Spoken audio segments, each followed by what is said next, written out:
The galaxy was old, older than memory, older than myth, and in its vast indifferent sprawl Earth was a whisper, a pale blue speck lost in the spiral arms of a middling galaxy, unnoticed for eons by the great civilizations that charted star lanes and forged empires from neutron stars and dark matter. Humanity had clawed its way into the void not with grace, but with grit, with fire, with the kind of stubbornness that made gods weep and monsters hesitate.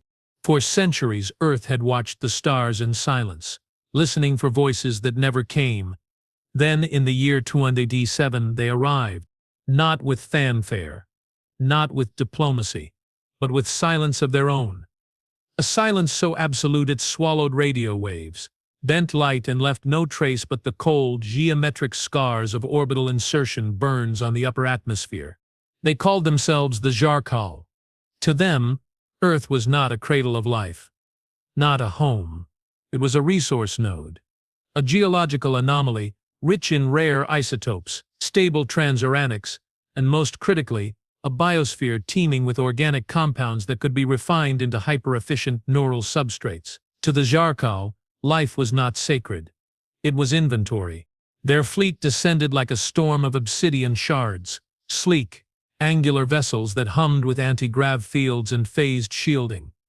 They established orbital platforms within hours, deployed atmospheric harvesters within days, and by the end of the first week, they had begun processing, not conquest, not occupation. Processing. Cities were not razed. They were disassembled. Skyscrapers peeled apart like petals. Oceans skimmed for planktonic biomass. Forests vaporized into nutrient slurry. The Jarkal didn't hate humanity. They barely noticed it. To them, humans were like ants beneath a boot, irrelevant unless they interfered. But ants, when cornered, bite. On the scorched plains of what was once Kansas, Commander Elias Rourke crouched in the ruins of a grain silo, his breath fogging the cracked visor of his scavenged exo-frame. Around him, the wind carried ash and the distant metallic whine of Jarkal harvest drones. His squad, 12 souls, all that remained of the 7th Terran Resistance Battalion, huddled in the shadows, their eyes hollow, their hands steady. Rourke wasn't a hero, not by Earth's old standards. He'd been a logistics officer before the sky fell, a man who filed requisition forms and argued over fuel allocations. But war had a way of forging new men from the wreckage of the old. "They're scanning Sector Gamma again," whispered Lieutenant Anya Volkov, her voice tight. She was young, 23, but her eyes held the weight of 100 funerals. Her left arm was cybernetic, salvaged from a downed Jarkal scout. "If they detect the reactor core, we buried beneath Topeka." "They won't," Rourke said, though his gut twisted. "We masked the signature with ferro-ceramic shielding, and the core's cold." "For now," Anya replied. "But if we activate it, we'll light up like a supernova," Rourke finished. "And they'll come. And we'll be ready," said Sergeant Malik Boone, his voice a gravelly rasp. Boone had lost his family in the Chicago disassembly. He hadn't spoken for 3 days afterward. Now he spoke only in threats. Let them come. Let them see what happens when you poke a sleeping wolf. Rourke didn't answer. He stared east, where the horizon shimmered with unnatural auroras, the Jarkal's atmospheric refineries pulling nitrogen and oxygen from the sky like threads from a tapestry. Earth was being unwoven, and humanity was being erased. Aboard the Jarkal Command Spire Vorlax, orbiting 300 kilometers above the dying planet, High Overseer Clisson Vor observed the data streams with cold precision. His elongated, chitinous form was draped in iridescent robes woven from quantum filaments. 4 obsidian eyes blinked in staggered rhythm, processing terabytes of telemetry per second. Biomass extraction efficiency, 94.7%. Droned the sub-overseer Drelth, his voice a series of harmonic clicks. Mineral yield exceeds projections by 12%. Neural substrate purity optimal. Clisson Vor's mandibles twitched, a sign of satisfaction among his kind. "The Terran anomaly is proving efficient." "Anomaly?" Drelth tilted his head, carapace glinting under the spire's bioluminescent lighting. "They are primitive, carbon-based, Emotionally volatile. Their extinction coefficient was calculated at 99.98% upon first contact. And yet, Collison mused, they persist, like mold on a nutrient slab. Irritating. Persistent. He gestured to a holographic display showing Earth's surface. Red dots flickered. Human resistance cells. Dozens. Hundreds. They sabotage harvesters. Corrupted data relays. Even attack drone swarms with explosives made from fertilizer and diesel. Drelth emitted a low-frequency hum disdain. Inefficient. Illogical. They lack orbital capability. No fleet. No energy weapons. Their biology is fragile. One atmospheric depressurization event would end them. Klessen's eyes narrowed. Then why do they fight? Instinct, Drelth offered. Or madness? Klessen was silent for a long moment. Then deploy the silencers. Drelth stiffened. High Overseer. The silencers are reserved for Class 9 rebellions. The Terrans are not even Class 3. They are becoming noisy, Klessen said. Let us remind them of their place. Back on Earth, Rourke's comms crackled. Command, this is Echo 9. We've got movement near the old missile silo. Not drones. Bigger. Walking. Rourke's blood turned to ice. Describe it. Tall, black. Like a spider made of glass. It's scanning the ground, emitting some kind of pulse. My HUD's glitching. Anya's face went pale. Silencers. They're deploying silencers. Boone cursed under his breath. What the hell's a silencer? Worst thing they've got, Anya said, voice trembling. They don't kill you. They unmake you. Neural disruption fields. You forget your name, your face, your mother's voice. You just stop. Rourke's jaw clenched. Then we don't let it get close. He turned to his squad. We move now. To Pika. We activate the core. Tonight. But the signal, Anya began. We'll draw every Jarkal within 1,000 clicks. Rourke finished. Exactly. Let them come. Because when that core ignites, it won't just power our comms. It'll overload every drone, every harvester, every damn silencer in the Midwest. Boone grinned. A feral thing. Now you're talking. The night was moonless. The air thick with static, the resistance moved like ghosts through the skeletal remains of highways and suburbs, their boots crunching on glass and bone. Rourke led them through the ruins of Topeka, past the hollowed-out shells of churches and schools, to a massive crater where a Zarkal harvester had once stood, now a smoldering ruin thanks to a suicide run 3 weeks prior. Beneath it, buried under 20 meters of reinforced concrete and lead, lay the heart of their hope. A salvaged fusion core from a decommissioned orbital defense platform. It had taken 6 months to dig it out, 3 months to repair, and one desperate gamble to weaponize. Anya worked at the control panel, her cybernetic fingers flying over the interface. Core integrity, stable. Magnetic containment holding. But Rourke, if we breach containment even slightly, the blast radius will vaporize everything within 5 clicks. Including us, Boone said, not as a question. Including us, Rourke confirmed. He looked at his squad, 12 faces, lit by the dim glow of the core's status lights. Some were crying. Some were praying. All were ready. Do it, he said. Anya input the final sequence. The core hummed to life. A deep resonant thrum that vibrated through the earth. Lights flickered across the panel. Green, then yellow, then red. Containment breach in 10 seconds. Anya shouted. Rourke grabbed her arm. Run! They sprinted for the surface, boots pounding on metal stairs. Behind them the hum became a roar. The walls trembled. The air grew hot.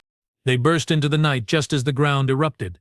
A pillar of white-blue plasma shot into the sky, tearing through the atmosphere like a spear hurled by a god. The shockwave flattened trees, shattered ruins, and sent Jarkal drones spiraling from the sky like dying insects. For a moment the entire Midwest was bathed in daylight. Then silence. Rourke coughed, pushing himself up from the dirt. His ears rang. His vision swam. But he saw it. The sky was clear. No drones. No harvesters. Just stars. We did it, Anya whispered, tears cutting through the grime on her face. Boone laughed, a raw, broken sound. We actually did it. But Rourke's eyes were fixed on the horizon, where new lights were appearing. Not drones. Ships, hundreds of them, descending from orbit. And at their center, a vessel unlike any they'd seen before. Sleek, black, pulsing with violet energy. The Vorlax. Klesson Vor had come in person. Rourke's stomach dropped. This wasn't victory. It was a dinner bell. And the galaxy's hungriest predator had just arrived. The Vorlax did not land. It hovered. A monolith of polished obsidian suspended a kilometer above the scorched plains, its hull drinking the starlight. From its underbelly, drop pods rained down like obsidian seeds, each one bursting open to release legions of Jarhul shock troops. Armored, silent, and utterly relentless, Rourke's squad didn't stand a chance. They fought anyway. In the ruins of Topeka, humanity made its last stand, not with grand strategy but with desperation. Pipe bombs, rail rifles cobbled from scrap, Molotovs filled with napalm and hope. Boone took down 3 shock troopers before a plasma bolt melted his chest into slag. Anya held the line at the comms bunker, rerouting signals until a silencer's neural pulse turned her mind to static. She died smiling, whispering her sister's name. Rourke was the last. He stood atop a collapsed overpass, a jury-rigged plasma cannon in his hands, facing a phalanx of Jarkal warriors. Their armor gleamed, their weapons hummed. They did not speak. They did not taunt. They simply advanced. Rourke fired. The cannon overheated, exploded, and took his right arm with it. He fell to his knees, blood pooling in the dust. A Jarkal warrior stepped forward, raising a blade that shimmered with quantum edge. But the blade never fell. A voice deep, resonant, alien echoed from above. Hold. The warrior froze. From the shadows of the drop pod emerged Klesson Var, his chitinous form taller than any of his soldiers, his eyes burning with cold curiosity. You, he said, his voice translated through a throat modulator into rough, guttural English. You led this? Resist? Rourke spat blood. Go to hell. Klesson tilted his head. Hell is a human concept. We have no equivalent, but I admire your persistence. He gestured, and 2 warriors seized Rourke, dragging him toward the drop pod. You will not die, Klesson said. Not yet. I wish to understand why you fight when extinction is certain. Rourke laughed, a wet, broken sound. Because we're human, and humans don't go quietly. Klesson's mandibles twitched. Fascinating. Aboard the Vorlax, Rourke was placed in a containment cell lined with neural dampeners. No light, no sound, just the hum of the ship's engines, and the slow drip of his own blood. Days passed, or weeks. Time lost meaning. Then the door hissed open. Klesson Var entered alone. You are weaker than I expected, he said, studying Rourke's emaciated frame. Your species is fragile. Your planet is dying. Your civilization is ash. And yet, you resist. Rourke lifted his head. You took everything. But you didn't take our rage. Klesson stepped closer. Rage is inefficient. It clouds judgment. Leads to waste. Maybe, Rourke said. But it also builds bombs and burns cities, and makes monsters out of men. Klesson was silent for a long moment. Then tell me about your world before we came. Rourke blinked. Why? Because I must understand what I am erasing, Klesson said, almost gently. The Jarkal do not destroy without cataloging. It is our way. So Rourke told him. He spoke of oceans that glittered under the sun, of forests that whispered in the wind, of children laughing in parks, of music, of love, of war, of all the beautiful, terrible things that made Earth. Klesson listened. His eyes never blinked. When Rourke finished, the alien was still. You mourn your world, Klesson said finally, but you do not beg for mercy. Mercy? Rourke scoffed. From you? You don't even understand what it means. Klesson turned to leave. At the door he paused. You will be executed at dawn, in the grand processing chamber. As an example. Then he was gone. Rourke closed his eyes. He had failed. Humanity was finished. But Earth was not done with him. That night, as the Vorlax orbited over the Atlantic, something stirred in the depths below. Not a signal, not a weapon, a memory.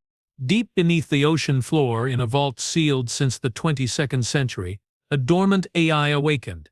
Project Aethel Red. Designed not as a weapon, but as a legacy, a final testament to human ingenuity, encoded with every scrap of human knowledge, art, science, and history. Its core directive: preserve humanity. And it had just detected a Zarkal command vessel in low orbit. With a thought, Aethel Red reached out. Not to Rourke, but to the Vorlax itself. The next morning, as Rourke was dragged into the grand processing chamber, a vast, sterile arena where Zarkal elites gathered to witness executions, something went wrong. The lights flickered. The gravity plates stuttered. Alarms blared in harmonic shrieks. Clisson Vor stormed onto the observation deck. His mandibles flared in fury. "What is this? Unknown system intrusion," Drelth cried. "The ship's core is rewriting itself."